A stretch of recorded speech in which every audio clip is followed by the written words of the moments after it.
Históricamente, la escasez de viviendas ha sido uno de los síntomas de la gran desigualdad que se vive en el país. Muchas son las personas que, a pesar de tener años de trabajo, no logran cumplir con los requisitos exigidos por instituciones financieras, desmejorando considerablemente la calidad de vida de gran cantidad de panameños, situación que se ha visto empeorada por el COVID-19. Sin embargo, se están realizando esfuerzos para mejorar esta realidad. Por parte del Estado, hay varios proyectos para apoyar a aquellos que se encuentran en condiciones de vulnerabilidad. Uno de los proyectos que se ha puesto en marcha es Techos de Esperanza, con el cual se busca reemplazar aquellas viviendas improvisadas hechas con materiales poco seguros como madera o zinc viejo. Las mejoras también contemplan las adecuaciones de vías de acceso a los diversos sectores como veredas, calles y cunetas de conducción de aguas pluviales. Las áreas de difícil acceso suelen ser las más afectadas por la falta de viviendas, razón por la cual en días pasados se entregaron a 11 familias que representan 55 personas entre adultos, niños y adultos mayores nuevas casas amuebladas, dándoles una oportunidad de obtener viviendas dignas en la provincia de Los Santos. Actualmente existen otras opciones para quienes quieren adquirir viviendas como el Fondo Solidario de Vivienda. Este proyecto consiste en un aporte de 10.000 balboas que brinda el Estado de la República de Panamá a través del Ministerio de Vivienda y Ordenamiento Territorial MIVIOT como abono inicial para las personas y familias que desean adquirir su primera casa, cuyo costo no exceda la suma de 60.000 balboas, sin incluir el monto correspondiente a gastos legales y cierre de transacción. ¿Será esto suficiente para acabar con la desigualdad? Planes y proyectos para atender la situación de la vivienda en Panamá es lo que estaremos hablando en A Profundidad. Hola, ¿qué tal? Tengan todos una muy buena noche. Bienvenidos como todos los jueves a este programa de A Profundidad, donde analizaremos temas de interés social muy importante, que usted también pueda participar a través de nuestras líneas telefónicas 504-4081. Jorge, muy buenas noches. Buenas noches, Carlos. Igualmente pueden participar a través de certv.go.pa o a través de nuestras redes sociales CERTV Panamá. Bien, vamos a hablar sobre el tema que vamos a estar tratando esta noche, sobre los planes y proyectos que se tiene para las viviendas, para nuestro país, y vamos a tener invitados especiales a los cuales usted puede llamar y hacer sus consultas en cuanto a cómo usted puede tener acceso a este tipo de vivienda, Jorge. Sí, bueno, tenemos con nosotros ya al ministro de Desarrollo de Vivienda, y Ordenamiento Territorial, Rogelio Paredes. ¿Cómo se encuentra, ministro? Muy bien, gracias, Jorge. Saludos a ti y a Carlos. Con mucho gusto aquí para contestar las preguntas que tenga bien la población. Ministro, creo que la pregunta de entrada sería, ¿cuántas viviendas se han entregado? ¿Cuánto se ha hecho con Techo de Esperanza? Creo que son más de 600 familias, si no me equivoco, ministro. Bueno, fíjate que Techo de Esperanza es un programa que no nace con nosotros, que ya venía también de la administración pasada, y debo admitir que se fue construyendo un número plural de viviendas que, por un lado, unas fueron completadas porque los contratistas pudieron terminar a tiempo y otras no. Otras que han quedado en el camino y que sencillamente hemos tenido que rediseñar los contratos. En algunos casos estamos cerrándolos, en otros casos los que han sido exitosos les estamos permitiendo que terminen. Pero Techo de Esperanza es un programa que si bien fue concebido para una población que realmente lo necesita, y digamos que en el fondo era un programa bien atractivo y noble, claro, gracias. También debo decir que no fue diseñado de buena forma, porque el problema no estaba en el propósito, sino en la forma para poder ejecutarlo. Por ejemplo, viviendas de Techo de Esperanza puede estar una en una posición y la otra puede estar a 1 kilómetro y la siguiente a 800 metros y la otra puede estar en un barranco y la otra podría estar en una loma. Y es porque el criterio que se utiliza para eso no es solamente que la persona tenga la necesidad, sino que también tiene que cumplir con que el lote tenga 300 metros cuadrados mínimo, que esté a nombre del beneficiario. No siempre están uno al lado del otro. Tienes también que tener una condición de pobreza o pobreza extrema, porque son viviendas que no se cobran, son viviendas que se le entregan a gente, por ejemplo, en la comarca, en áreas apartadas, en lugares de mucha necesidad. Y bueno, hablando de cifras, pudiéramos perfectamente estar hablando de que las cifras superan entre lo que se ha hecho entre la administración pasada y esta, alrededor de unas 7, 8 mil viviendas, pero el programa todavía es mucho más ambicioso. Es un programa Ministro, que estaba concebido para mucho más. ministro, antes que avance, esas pequeñas fallas o pequeños detalles que se heredaron un poco y han sido corregidos, entiendo entonces. Sí, debo decir que en algunos casos donde nos hemos encontrado que los contratistas que hemos encontrado ya que habían sido los que se habían ganado las licitaciones, eh, cuando han sido exitosos, nosotros los hemos dejado continuar. Te puedo decir, por ejemplo, que en la provincia de Herrera hay un contratista que ya estaba faltándole creo que 20 casas. En otros casos hemos visto que la cantidad de viviendas que le falta a un contratista son 400 casas. Y bueno, ahí parece haber una distorsión. En estos casos donde las cantidades son todavía muy grandes y que el nivel de avance ha sido muy poco, significa que no han sido exitosos en la parte de la logística, porque más que un tema económico, esto se convierte en un tema de logística. ¿Cómo vas a mover el material cuando se trata de agregado fino? Por ejemplo, en el cemento y arena, que tienes que trasladarlo a diferentes lugares cuando no tienen los lotes cerca, que tienes que establecer un campamento y ese campamento ahí guardas las herramientas, tienes todo preparado, la oficina para administrar tu proyecto y resulta que tienes que moverte distancias largas. No es lo mismo como si uno tiene un proyecto en un área definida y de ahí trabaja y todo te queda cerca. La máquina concretera, la retroexcavadora, todo se complica. Entonces, sí, hay algunos que hemos podido poner, digamos que a funcionar en buena forma y otros que ya no. Debo decirte, por ejemplo, que hubo 12 proyectos de esos que fueron subrogados por las compañías de seguro y que a su vez estas compañías de seguro están buscando y ya han identificado nuevos contratistas que deben terminar lo que los primeros no terminaron. Señor Así que ministro, el ministerio está protegido, ¿no? señor ministro, vivimos una pandemia actualmente en el país. ¿Cómo ha afectado en sí las proyecciones que mantenía el Ministerio de Vivienda y ese compromiso que tienen con algunas familias de entregarles sus viviendas?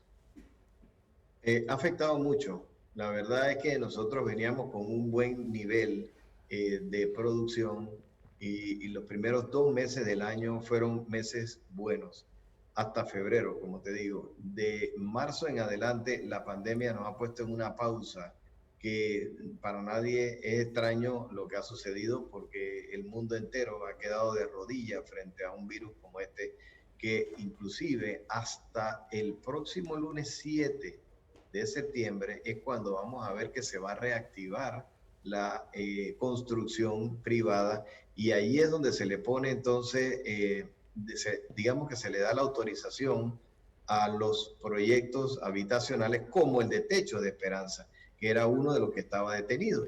Entonces, sí, la afectación es grande porque tuvimos que poner una pausa a nivel nacional en ese programa. A pesar de ello, había ya algunas casas que estaban en progreso y que se culminaron, no a la velocidad que hubiéramos querido, pero se están terminando.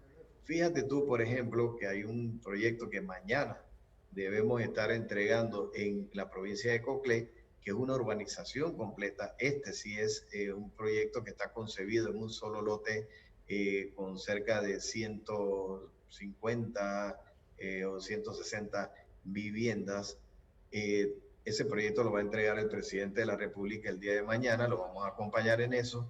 Y ese fue un proyecto que pudo haberse terminado mucho más temprano, pero bueno, como nos tocó aquí el asunto de la pandemia, hubo algunos espacios que hemos tenido que llenar y que finalmente ya pues ahora se va a entregar el Señor día de Gilbert, mañana. señor ministro, tenemos llamada desde la provincia de Colón con El señor Gilberto, buenas noches. Buenas noches, ministro. Buenas noches. Buenas noches. Sí, le Buenas escuchamos. noches.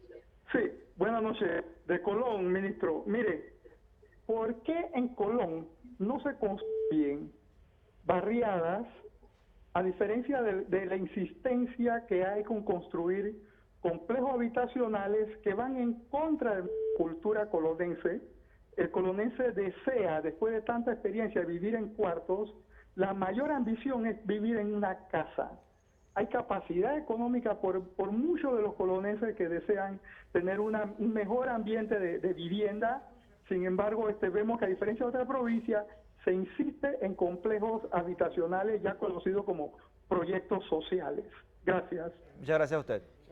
Bueno, fíjate que respondiéndole al oyente, si me hubieran preguntado a mí, seguramente yo no hubiera estado de acuerdo con construir tantos edificios tan cerca como si estuviéramos haciendo ahora una nueva ciudad, una ciudadela, que es lo que ha ocurrido con Alto de los Lagos. Él se refiere específicamente a Alto de los Lagos. Eso no lo iniciamos nosotros, debo también decir que encontramos ya estas cerca de 5.000 soluciones habitacionales que estaban casi en su totalidad entregadas por la administración pasada. Nos ha tocado a nosotros terminar de hacer las asignaciones, creo que como 400 las entregamos nosotros. Ese es un proyecto que inició con la administración pasada y nosotros lo heredamos. También heredamos un segundo proyecto que era la segunda fase de Alto de los Lagos, y ahí son 1.620 nuevas soluciones habitacionales en cerca de 54 edificios. Así que esos que eran dos proyectos que habían iniciado bajo la administración pasada se entregaron con el propósito de ir sacando las casas o desalojando las casas condenadas de la ciudad de Colón. Y fíjate qué bueno que me hacen esta pregunta, porque sí es verdad, la ciudad de Colón tiene muchas casas en mal estado, muchos edificios en mal estado, pero el haber sacado a la gente de Colón, cerca de 25.000 personas por lo menos que se han movido desde la ciudad de Colón hacia Alto de los Lagos, prácticamente dejó a la ciudad de Colón como una ciudad fantasma, y con lotes, con edificios demolidos, que entonces te quedan espacios entre edificio y edificio que no te dan una sensación de tener una ciudad en orden. Ministro Paredes, ahora, sí. Un poquito, disculpe que le interrumpa, en esa misma línea del oyente, ¿qué proyectos hay para Colón de tipo social, como usted lo plantea, para tratar de buscarle una armonía a la provincia de Colón de acuerdo a las necesidades, como le decía el televidente? Y por el otro lado, se ha seguido ayudando a esas familias que viven en Alto de los Lagos para esa integración y ese tema social que había que adaptar al habitante de Nuevos Los Lagos, los inquilinos de Nuevos Lagos, para que se sintieran en otras situaciones y fueran parte de una, no familia diríamos nosotros, sino parte de una nueva realidad social. Fíjate, Jorge, que son dos buenas preguntas. Primero, proyectos habitacionales como aquellos que se pueden ir desarrollando en otras áreas, con la inversión que se ha hecho en Colón, esta que se está haciendo ahora en la segunda fase de Alto de los Lagos. Yo pienso que el ministerio va a terminarlo, porque ya tenemos que terminarlo, porque eso ya está en progreso, pero nuevos proyectos para la ciudad de Colón, a mí se me ocurre que debemos presentar una fórmula que permita desarrollar en los espacios que quedaron vacíos en la ciudad de Colón, en la misma ciudad, en el casco, proyectos, por ejemplo, de edificios de apartamentos, edificios de alquiler, respetando el estilo arquitectónico de la época, tratando de conservar Colón como una ciudad colonial, como lo fue, y que además, al haber demolido esa cantidad de edificios, y todavía faltan muchos por demoler, porque no solamente, se acabó ya con aquellos edificios que estaban en mal estado, sabemos que hay algunos que han quedado en pie, que ahora están siendo invadidos, y eso también tenemos que demolerlo. Ya esta es una tarea que hay que concluir. La fórmula sería promover alguna legislación que incentive la construcción de edificios de alquiler, por ejemplo, para parejas recién casadas, por ejemplo, para ejecutivos de zona libre, por ejemplo, para cualquiera que no tenga el interés o la capacidad de comprar una vivienda nueva. Entonces, orientados hacia allá, también estamos tratando de cambiar y presentar una modificación a la ley de arrendamiento, que allí en esa modificación a la ley vamos también a producir algunas fórmulas específicas para poder incentivar ese tipo de edificaciones para edificios de alquiler o apartamentos de alquiler. Bueno, y contestando lo de Alto de los Lagos, hay un acompañamiento social que le da el Ministerio de Vivienda al proyecto que está ahora mismo en desarrollo, para que la gente que va para Alto de los Lagos sepa que tienen que cuidar el edificio, porque ahora se convierte en condómines. Esto es como el que va a un edificio en la ciudad capital y compra un apartamento y hay una junta directiva, y esa junta directiva se reúne para ver de qué color van a pintar el edificio, para ver cómo mantienen las áreas comunes. Esto es vivir en comunidad y esto es vivir de una manera diferente. Yo sé que el oyente decía que de repente se siente más cómodo viviendo en una vivienda unifamiliar, sin bueno, está descartando vivir en edificios. Yo creo que esto es una cuestión de tener un mix, ¿no? Tener de todo. La capacidad de poder ir a un edificio está bien, pero también retornar a lo que teníamos en la ciudad de Colón mejorado. Entonces, otros proyectos de tipo habitacional, claro que lo podemos también considerar para la ciudad de Colón. Allí entra entonces la mano de la empresa privada, que estamos tratando de buscar incentivos con el Fondo Solidario de Vivienda. Recuerda que hay $10,000 por cada vivienda que esté dentro del rango de 70,000 hacia abajo. Señor ministro, ya hablamos sobre los proyectos que se están desarrollando en la provincia de Colón, también para las personas de escasos recursos que tienen un lote. ¿Qué tiene actualmente el Ministerio de Trabajo para la clase trabajadora, para la clase media, que tiene prudencia para hacerle frente a una deuda y también ya cuenta con un lugar o un terreno donde construir su casa? Bueno, me imagino que debes haber... tú estás hablando del Ministerio de Vivienda, Exacto. No del Ministerio de Trabajo, ¿no? Perdone, Bueno, Ministerio de Vivienda. Sí, claro. El Ministerio de Vivienda, con el Fondo Solidario de Vivienda, puede ofrecer una vivienda digna por $180, $184, $185, evitando que la persona siga pagando 200 o 250 un cuarto de alquiler. Y es porque ahora, con 2 salarios mínimos y con ingreso familiar mensual que no supere $2,000, con ese ingreso familiar mensual pudieras perfectamente optar por una vivienda dentro del rango de las que están amparadas por el Fondo Solidario de Vivienda. Son aquellas cuyo precio de venta no supere los $70,000. Entonces, ¿qué pasa con eso? La gente que se involucra en este programa, que es un programa donde el ministerio pone $10,000 por cada vivienda, que ya te digo que esté dentro de ese rango, esos ya llevan el beneficio como si el ministerio les estuviera aportando el abono inicial de la casa. Entonces, lo que el banco le tiene que financiar es el resto. Eso significa que entonces le sale más barata la letra al beneficiario y el banco recibe una vivienda de mayor valor por menos financiamiento, porque nosotros somos los que estamos poniendo Ministro, los 10,000. Sí. Una pregunta, vuelvo a Colón, Sí. porque creo que usted dijo algo interesante y lo escuchó ya en 2 ocasiones y me pareció un proyecto bastante interesante, el que usted mencionaba hace un rato.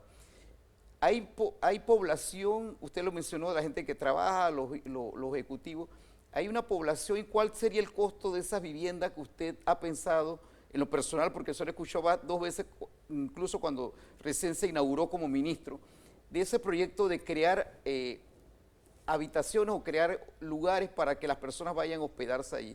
ahí, ¿cuál sería el costo y cuál sería más o menos en los lugares donde usted lo ubica? Y la segunda pregunta es, ¿cómo pueden aspirar las personas para Techo de Esperanza o para los otros proyectos sociales que usted tiene? ¿Cuáles son los requisitos? Son dos preguntas, disculpe. Bueno, Techo de Esperanza, realmente para aspirar a ello, no es que las personas vienen y dicen yo quiero una casa de Techo de Esperanza, es que existe un programa para atender las comunidades más pobres, que se llama Techo de Esperanza, está bajo la Dirección de Mejoramiento Habitacional. ¿Y cómo se identifica el candidato? Bueno, porque en las direcciones regionales siempre van llegando casos de gente muy pobre o se identifican en los recorridos o si no a través del despacho de la primera dama. Nosotros sabemos que el MIDES participa mucho en actividades de contacto con la comunidad y en esas giras siempre se detectan casos de gente muy pobre. Entonces ellos entran dentro del programa siempre que sean evaluados a través del departamento o la Dirección de Desarrollo Social que hace un estudio sobre la familia. Mira, si llega una persona que por sus propios medios viene y dice yo quiero una vivienda de Techo de Esperanza, pero él es soltero, a lo mejor se puede estar recién casado, pero al lado yo tengo en la demanda que tenemos nosotros, hay una señora anciana, puede ser que ella tenga 3 hijos y a lo mejor no tiene a su esposo vivo, o ella está enferma, o él está enfermo, o tiene, por ejemplo, una madre con 3 hijos y uno con discapacidad. Nosotros tenemos que irnos por el que está más afectado. Entonces, realmente no es que cualquiera puede llegar y pedir una casa, una vivienda de Techo de Esperanza, sino que el más afectado, nosotros vamos a ir por ese caso. Eso es como que tratar de ayudar al más pobre, aquel que por ser pobre no tiene acceso a más nada y no tiene la culpa de haber nacido pobre. Entonces, ese es realmente el fondo y el interés de nosotros, y por eso te decía que cuando se identifican las viviendas para dárselos a los contratistas que sepan dónde tienen que construir Techo de Esperanza, normalmente son producto de un análisis que se hace localmente en provincia y eso se va haciendo con el personal de desarrollo social del ministerio. Muchos casos llegan a través del MIDES, otros llegan a través del Ministerio de Salud, otros los identificamos nosotros mismos, porque los representantes de corregimiento también lo pueden aportar. Entonces nosotros nos vamos por ahí, vamos viendo cuáles son los que tienen mayor necesidad y atendemos al más pobre, el que está más fregado. En estos días tuvimos un caso, por ejemplo, en Bocas del Toro, una señora que tenía ella era sola, el esposo creo que sí era un jornalero, pero ella tenía 4 hijos y 3 con discapacidad, 3. Entonces, ese es un caso típico que hay que ayudar. ¿A qué se puede dedicar esa señora más que a cuidar a sus hijos? No tiene otra opción. Y si el esposo sigue con ella, bueno, jornalero cuando podía conseguir algo, lo traía a la casa. Entonces, estos son los casos que nosotros queremos atender y de hecho hay muchos todavía en Panamá. Señor ministro, Entonces, tenemos otra llamada desde Capira. El señor Robin nos habla. Adelante, buenas noches. claro. Buenas noches. Una pregunta para el ministro Rogelio Paredes. Hay representantes que se les hizo casa de esperanza a personas que realmente no la necesitan y han cogido esa casa como de campo. Y hay personas bien humildes que se le está cayendo la casa y no se le hicieron porque no es partícipe con el representante. Fíjate que ahí ese es un caso precisamente para corregirlo. En los casos donde alguien dice porque no es de mi partido o porque no me cae bien, yo lo dejo por fuera, obviamente pues esa no puede ser la medida. Y en los casos donde encontramos a alguien que no lo merece y que de alguna manera recibió el beneficio de una casa de Techo de Esperanza, que también nos hemos encontrado de esos casos, ahora que entramos, nos hemos encontrado de esos casos asignados a personas que realmente no lo necesitan. Entonces ahora estamos diseñando un mecanismo de reversión, de manera que le vamos a cobrar la casa a aquellos que la han adquirido sin necesidad real, porque hubo también, así como lo explica el oyente o el televidente, ha habido abusos, ha habido gente que se ha beneficiado en el camino de manera irregular porque es amigo de alguien en el momento, o alguna funcionaria o funcionario del ministerio, o algún representante o alguien pues que lo ha querido ayudar en el momento que tuvo a la mano esa posibilidad. Claro que entonces se los estamos cobrando, porque nosotros no podemos tampoco regalarle esa propiedad o esa inversión, que es una inversión que se hace con dinero del Estado, a alguien que no lo necesite. Ministro, tenemos una llamada desde Parque Lefebvre al señor Fernando. Adelante, amigo televidente. Sí, señor ministro. En Chorrera hay una barriada que creo que hizo Varela, como 60 casas individuales que se están deteriorando y varias personas, familias se han quejado que están ahí y no han dado uso. Inclusive hay una que la han invadido y se están dañando. Hasta que es posible se ha solucionado ese problema que hay esas 60 casas individuales que están en Chorrera desde hace rato y todavía espero que usted le dé esa solución o esa aclaración acerca de eso. Muchas gracias, amigo.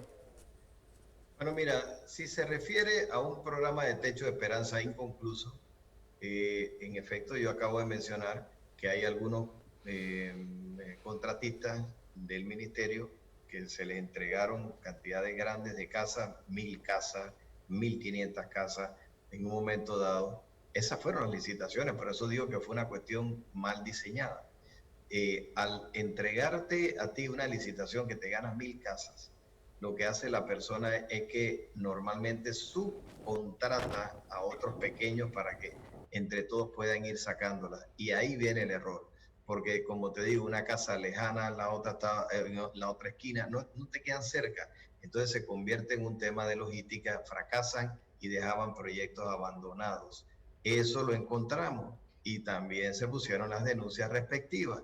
Lo hizo la ministra Zamudio, que fue la que me antecedió, y esas denuncias están puestas ante el Ministerio Público en Fiscalía y están en investigación.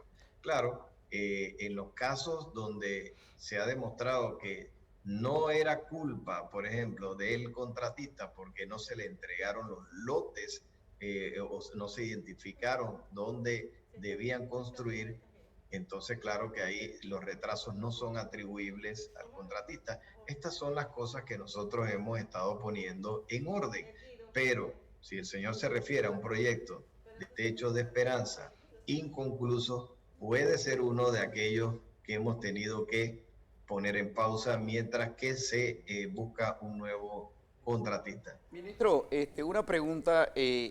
Aparte de Techo de Esperanzas, que como usted lo ha indicado en reiteradas ocasiones viene del gobierno anterior, la población panameña del sector popular, esa que usted describía hace un rato muy bien, que están recién casados o se han unido, como le querramos decir, están buscando a veces vivienda.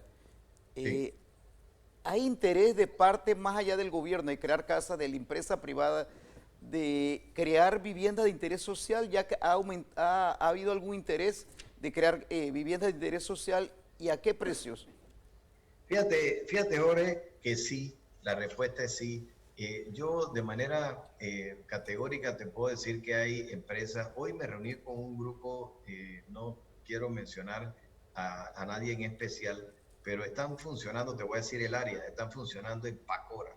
En esos sectores ellos están construyendo, no me voy a referir al nombre de la empresa, pero mientras que en plena pandemia todo se ha venido abajo con los ingresos y la curva venía hacia abajo de los ingresos nacionales, esta empresa al revés ha venido levantando su producción porque ellos se dedicaron precisamente a construir viviendas de interés social apoyados en el programa del Fondo Solidario de Vivienda, y tienes que ver qué casitas más graciosas, porque inclusive se han hecho casas en hilera, se han hecho viviendas adosadas en dúplex, han aprovechado el terreno al máximo y con otras facilidades que le han dado también al cliente. Entonces, cuando la gente llega y se da cuenta de que ese tipo de proyectos existen,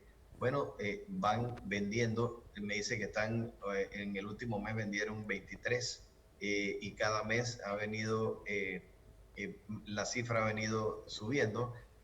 Nosotros hemos recibido en el ministerio, en el último mes, aquí en el ministerio, cerca de 500 nuevas escrituras que pasaron por aquí precisamente buscando los $10,000 del Fondo Solidario de Vivienda. Y estas son viviendas que ya han sido financiadas, que tienen clientes y que se van a entregar. El nicho está allí, Jorge. El nicho está debajo de 70,000. Puede ser 80, 85 hacia abajo. Allí hay cerca de 100,000 viviendas que hay que construir. Alguien habló del déficit habitacional al inicio del programa. El déficit habitacional está por allá por 200,000 soluciones de vivienda, pero eso incluye legalización de tierras, incluye la construcción de viviendas nuevas, incluye también todos estos programas que hace la empresa privada, las que hacemos nosotros. En total hay un déficit habitacional grande y sin embargo las empresas que han entendido que construir en estos niveles bajos es donde está precisamente el cliente, esos van a ser exitosos, esos son los que van a pasar bien el COVID. Señor ministro, y nosotros nos estamos impulsando, ¿no? Señor ministro, tengo dos preguntas para usted. Estamos recibiendo llamadas de personas que están mencionando que hay algunos que tienen hasta 5 apartamentos, se han detectado que tienen 5 apartamentos, nos hicieron la observación tanto en La Chorrera como en Colón. Hay que darle un seguimiento a estos procesos. Igualmente, la siguiente pregunta, este próximo 7 de septiembre se abre una de las industrias más fuertes de nuestro país, que es el área de la construcción. ¿Cuántos proyectos del Ministerio de Vivienda entrarán en funcionamiento? Sí, en el área oeste hay 92 compañías constructoras que están vinculadas al ministerio con el Fondo Solidario de Vivienda. Un número importante, pero también en el área este se está construyendo de manera, digamos que de manera muy exitosa. Y por el lado de Chiriquí, allá en Santiago también, hemos visto que el asunto ha caminado bien. Para el día de mañana, en la mañana, yo debo estarme reuniendo con promotores de OCRE y ya me reuní con promotores de Herrera y esto me lleva entonces a decirte pues que en total debe haber cerca de 350 promotoras en todo el país que están construyendo viviendas de interés social. Sí, es una tarea que no para y bueno, nosotros sentimos que tenemos la oportunidad de por medio de incentivos que ofrezca el gobierno nacional, salir adelante con estas oportunidades. Nosotros no vamos a dejar de impulsar proyectos como estos porque la empresa privada siempre sigue siendo más eficiente que el gobierno a la hora de construir. Sí, la construcción genera, a partir del 7 de septiembre, Carlos, va a generar una cantidad importante de nuevos empleos, otros que se están reactivando. Lo que debemos entender es que ya el que sabe qué tiene que hacer entra inmediatamente a hacer su trabajo. Aquí no hay que aprender de nuevo. El que tiene que el que sabe cortar cabello sabe que cuando arranca otra vez se abre la operación, sabía cómo tenía que ir a cortar cabello, y el que sabe cómo construir también sabe por dónde tiene que entrar. Yo termino diciéndote esto: por cada $1,000,000 invertido en construcción se generan 150 nuevos empleos. Estamos hablando de 100 empleos directos y 50 indirectos. Nosotros estamos poniendo ahora, por instrucciones del presidente de la República, $80 millones nuevos al programa de viviendas del Fondo Solidario de Vivienda. Ministro, significa, nos llama, sí, perdón que le interrumpa, nos llama un amigo televidente desde Santiago, Domingo, desde Santiago de Veraguas. Adelante, amigo. Claro. Adelante, le escuchamos. Le escuchamos. Domingo. Sí, la pregunta era la siguiente para el licenciado. En el área del Pedernal tengo el caso de una muchacha, tiene 2 niños con discapacidades y se le ha dicho que ella su casa y desde hace prácticamente como 2 años ella estaba a espera de eso, pero hasta el día de hoy no se le ha dado solución. Quisiera ver qué respuesta se puede dar y se le puede ayudar. Sí, claro, es que esos son los candidatos. Tú ves que aquí estábamos hablando de eso y estos son los candidatos para viviendas de estas de techo de esperanza, pero es que son viviendas para gente muy humilde o con gente con discapacidad, que tienen que cuidar niños con discapacidad o personas adultas. Bueno, lo que sí deben hacer es acercarse a la regional, porque es allí donde se comienzan a procesar todos estos casos y se hacen los estudios socioeconómicos. Es verdad que hubo una pausa, yo lo acabo de explicar, ha habido una pausa de ¿qué? 5 o 6 meses. Nosotros íbamos bien hasta que, bueno, la pandemia nos ha puesto a nosotros en una pausa que no nos ha permitido construir a la velocidad que quisiéramos. Entonces estamos reactivando a partir del día 7. Y lo que pasaba antes era que sí, se ofrecieron muchas casas a mucha gente y no se les cumplió. Entonces, bueno, claro, ahí ha habido un acumulado y ahora la gente pues está viendo que esto se está reactivando, y cuando la gente habla así y pide que acercarse al ministerio para que nos ayude, significa que están viendo que el ministerio realmente está ahora en una actitud diferente y estamos acercándonos efectivamente a la gente que más lo necesita. Señor tenemos ministro, esa posibilidad, la regional.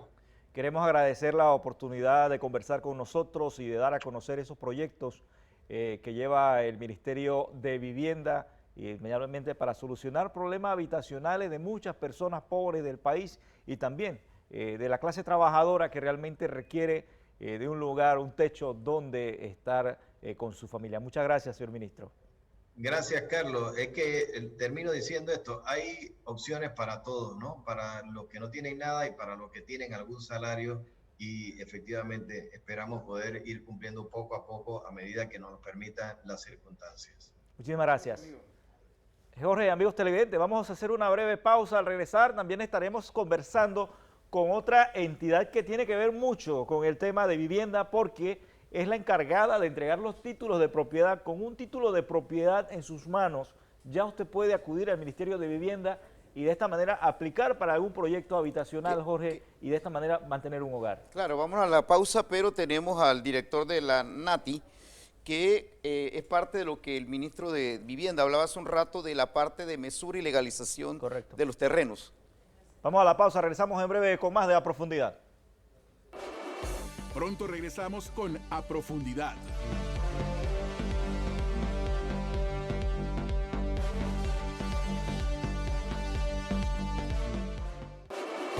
Estamos de vuelta con A Profundidad. Estamos de vuelta en A Profundidad y ya tenemos con nosotros al señor José Montenegro, José Gabriel Montenegro, director de la NATI. Señor Montenegro, ¿cuántos títulos de propiedad? Para tener una vivienda, las personas, construir una vivienda, las personas tienen que tener primero la tierra. ¿Cuántos títulos ha entregado a esa gente que ha reclamado tierra o la medición de esas tierras por tiempo se ha hecho en este gobierno actualmente? Bueno, primero permíteme corregirte, ¿no? La gente puede construir casas sobre terrenos del Estado y después solicitar su titulación.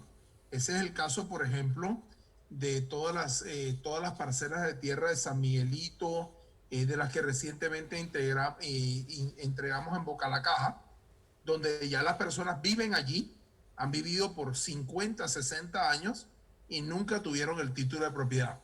Contestando tu pregunta, nosotros en el primer año de gobierno entregamos unos 4.200 títulos. Esperamos que durante este año 2020 sobrepasar los 8.000 títulos. Obviamente hemos arrancado postergados por el tema de la pandemia, pero bueno, estamos ahora con un gran ritmo de avance en ese sentido. Señor Gabriel, sabemos que la situación que vive actualmente el país y el mundo con la pandemia ha frenado muchas cosas, entre ellos la entrega en presencia de los títulos de propiedad a estos panameños Si nos habla un poco sobre las nuevas medidas que se van a implementar de llevar los títulos de propiedad a las casas de las personas. Sí, así es. Cuando nosotros vimos que las entregas masivas no iban a ser posibles, nuestro equipo de titulación masiva comenzó a idear una manera que pudiéramos seguir con la labor. Y encontramos que esta manera de poder entregar casa a casa, si bien es cierto, toma más tiempo, también es mucho más efectiva para el peticionario, donde no tiene que moverse el peticionario a un lugar, a un gimnasio, a esperar a recibir su título, sino que la NATI y el gobierno nacional va a su casa y le da ese anhelo que ha tenido por, en muchos casos, 20, 25 años de su parcela de terreno a su nombre. Señor Montenegro, ese tiempo que usted describía hace unos minutos, que una persona de Boca de la Caja, 60 años, acaba de decir 25, han esperado para tener ese título de propiedad y sentirse que esa tierra o ese lugar les pertenece. ¿Lo estamos acortando? ¿Se está tratando de achicar esos tiempos de entrega para que las personas posean su título de propiedad? La NATI tiene tres metodologías para titular terrenos. Esta que estamos hablando de titulación masiva es a través de la ley 24, donde el costo para el peticionario es cero, porque la NATI hace el barrido catastral y hace todos los procesos de comunidades como las que estamos hablando. Hay otra manera, por ley 37, donde los peticionarios piden para usos agrícolas normalmente extensiones mucho más grandes de terreno, donde normalmente no tienen sus casas, sino que son o terrenos de cultivo o terrenos de ganadería. El proceso, nosotros estamos en deuda con un número de peticionarios de ley 37 y ley 80 porque nosotros encontramos al ingresar en esta administración más de 100.000 expedientes en trámite.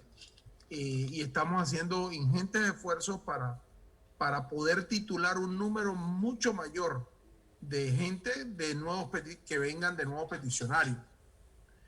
No es fácil, el equipo humano que se tiene en medio de una pandemia también lo hace más difícil, precisamente porque son nuestra gente la que tiene que ir a casa a medir el topógrafo y demás, y es muy difícil poder acelerar eso en medio de una pandemia. Realmente, por ejemplo, vamos a reiniciar el trabajo de San Miguelito, después que hemos tenido una serie de cosas que por motivo de la pandemia no podíamos arriesgar a nuestro personal a salir a la calle a hacer esto casa a casa. Señor José Gabriel, para que nos hable también sobre el trabajo que lleva la NATI, si no hace ya prácticamente pues un balance de cuánto se ha entregado hasta la fecha, cuántos títulos de propiedad ha entregado actualmente la NATI y esas proyecciones que se tienen para, digamos que en este quinquenio. Miren, nosotros aspiramos a entregar en este quinquenio más de 30.000 títulos. Eso ni siquiera nos pone al día con las solicitudes que tenemos, pero sí recorta enormemente el retraso que teníamos teniendo con los títulos. Vamos a encontrarnos también con una serie de comunidades a las cuales vamos a poder ingresar y hacer en un solo momento entregas muy grandes, pero también nos encontramos con comunidades rurales donde para poder entregar pues son grandes distancias, son propiedades mucho más grandes, los topógrafos tienen que entrar, medir y sobre todo tienen que demostrar la posesión de la totalidad de la tierra solicitada. Porque lo que no podemos hacer con los terrenos nacionales es que si alguien tiene un uso demostrado de 2 hectáreas, venga y nos solicite 50 hectáreas de terrenos nacionales. Así que en eso también estamos siendo cuidadosos.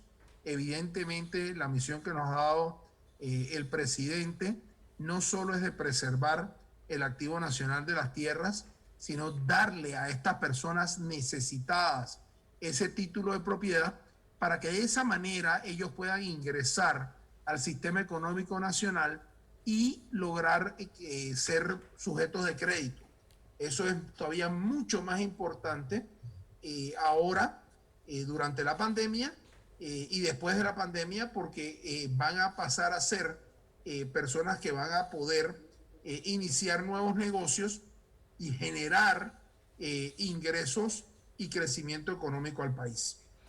Señor José Gabriel Montenegro, muchísimas gracias por estar con nosotros. Lamentablemente se nos ha agotado el tiempo. Queremos agradecer su participación y sobre todo darnos a conocer ese trabajo arduo que lleva a cabo la Autoridad Nacional de Tierra y sobre todo para ponerse al día, porque como te he mencionado, el tiempo no alcanza realmente para poder entregar todas esas solicitudes que se están haciendo actualmente. Muchas gracias por estar con nosotros. Hasta luego y gracias. Muchas gracias.